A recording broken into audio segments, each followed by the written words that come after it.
Okay, guys, welcome back. It's the last day of February. Want to give you an update of where we are, what's going on. Overnight, the other day, we got 2.35 inches of rain. It was a real soaker. I'm going to show you what's going on with my lawn, show you what I've done. I've gone ahead and done the pre-scalp because we got that like slight green haze in the grass. So as you can see here, there's just a slight green haze, especially over there to the left where it stays warmer by the playground. So I've come out here, I've done the pre-scalp, took off quite a bit. I'm going to come back with the real mower and finish this off here in a few weeks.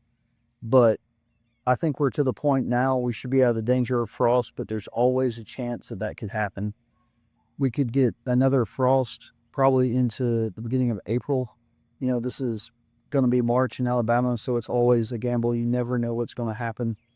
A sudden, we could have a snowstorm in the middle of March. It's happened before.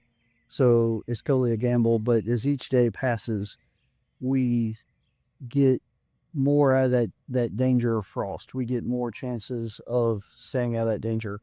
Even though we had 2 or 3 cold days where it got down into the upper 20s, our soil temperatures have still averaged over 55 degrees.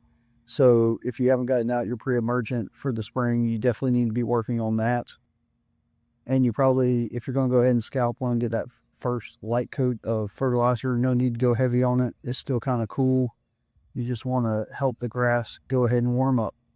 I'm going to cut to me doing the scalp so you can see how that works. I'm going to cover some tips on that to make it easier on you and easier on your equipment.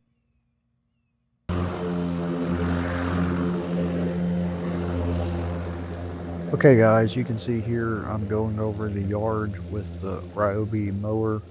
I've got this set to the lowest setting, and what I'm doing is I'm just taking off the grass in layers. So I started slightly higher and I'm working it down. It keeps from bogging the mower down too bad.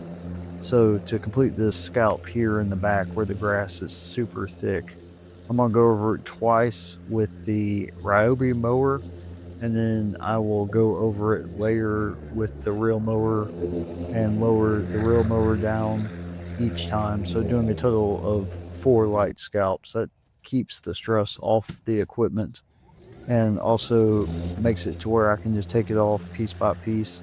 So, you could start with a light scalp, get some of the grass off, and then wait a week or two and then take off a little more. You don't have to do it all at once. You can do it in multiple stages. Thanks. Bye.